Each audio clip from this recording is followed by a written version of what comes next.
Iran জিন্দাবাদ, Iran জিন্দাবাদ, ফিলিস্তিন জিন্দাবাদ। এই মুহূর্তে আমাদের হাতে এসে পৌঁছেছে কিছু অঘোষিত আন্তর্জাতিক সংবাদ। শুরুতেই জানিয়ে দিচ্ছি সংবাদ শিরোনাম।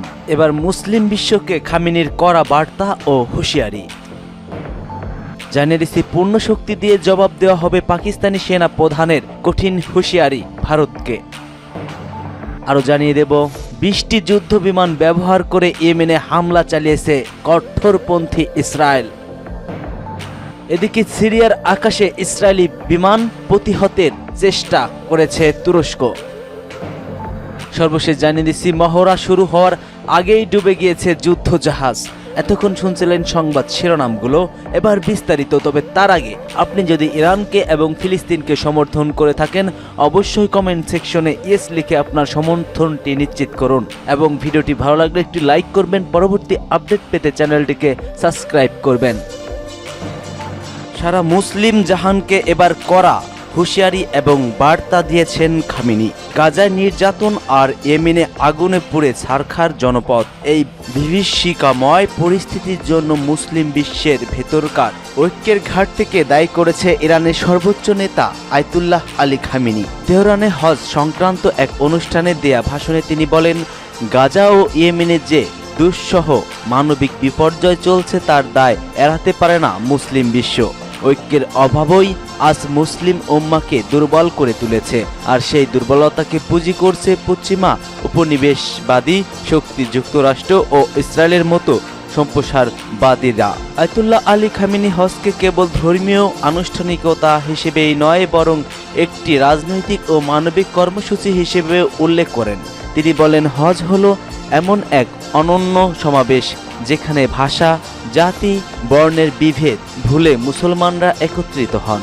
এই ঐক্য যদি মুসলিম উম্মার মাঝে বাস্তব রূপ পেত তাহলে গাজা ও ইয়েমেন এত প্রাণহানি হতো না। তিনি আরও বলেন, হজ সম্ভবত একমাত্র ইবাদত যার প্রতিটি দিক, উদ্দেশ্য, কাঠামো, এমনকি সমবেত হওয়াটাও রাজনৈতিক।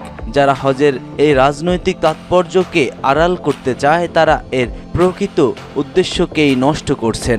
খামেনি মুসলিম রাষ্ট্র নেতাদের বিশেষভাবে দায়িত্ব স্মরণ করিয়ে দিয়ে বলেন, হজের বার্তা বিশ্ববাসীর সামনে তুলে ধরা তাদের কর্তব্য। লেখক, চিন্তাবিদ ও প্রভাবশালী ব্যক্তিদের দায়িত্ব এতে কম নয়। তিনি হুঁশিয়ারি দিয়ে বলেছেন, ঐক্যের অভাব থাকলে আমাদের দুর্বলতা শত্রুর হাতেই অস্ত্র হয়ে দাঁড়ায়। তাই আমি বলতে চাই, সর্বপ্রথম আমাদের মুসলিম জাহানকে ঐক্যবদ্ধ হতে হবে এবং শত্রুদেরকে প্রতিহত করতে আমাদের একযোগে কাজ করতে হবে।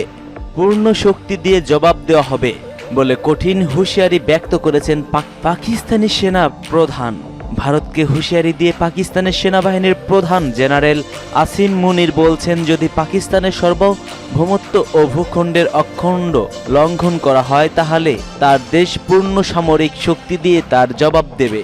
পাকিস্তান আন্তঃবাহিনী সংযোগ পরিদপ্তরের ISPR এক বিবৃতিতে এই কথা জানিয়েছেন। গত 22 এপ্রিল ভারত অধিকৃত কাশ্মীরে পেহেলগাঁওয়ে পর্যটকদের উপর প্রাণহানি ঘটে।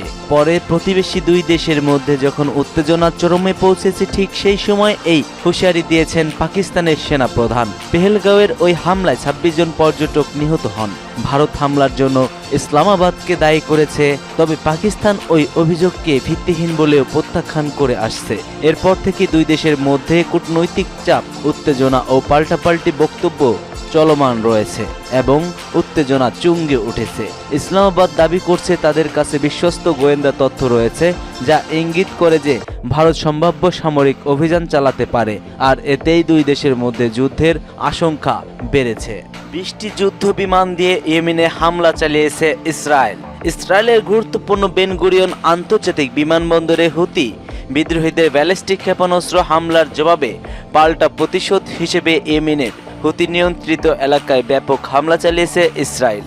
এই হামলার খবর নিশ্চিত করেছে ইসরায়েলি সেনাবাহিনী। আল জাজিরার প্রতিবেদনে বলা হয়, ইসরায়েলি বাহিনী প্রায় 20টি যুদ্ধ বিমান ব্যবহার করে হুদাইদা বন্দরে একাধিক দফায় হামলা চালায়। এতে অর্ধশতাধিক বোমা ফেলা হয়েছে যা মুহূর্তেই ধ্বংস করে দেয় বেশ কয়েকটি স্থাপনা। হামলায় একটি সিমেন্ট কারখানা মারাত্মকভাবে ক্ষতিগ্রস্ত হয় এবং অন্তত 21 জন আহত হওয়ার খবর পাওয়া গেছে। তবে এখন পর্যন্ত কোনো প্রাণহানির তথ্য পাওয়া যায়নি।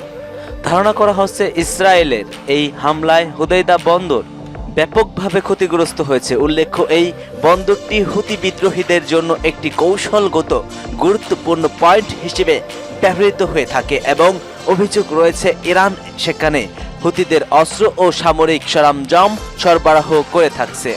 এই ঘটনায় মধ্যপ্রাচ্যের উত্তেজনা আরও বৃদ্ধি পাওয়ার আশঙ্কা দেখা দিয়েছে, যদিও এখন পর্যন্ত ইরানের থেকে কোনো মন্তব্য পাওয়া যায়নি।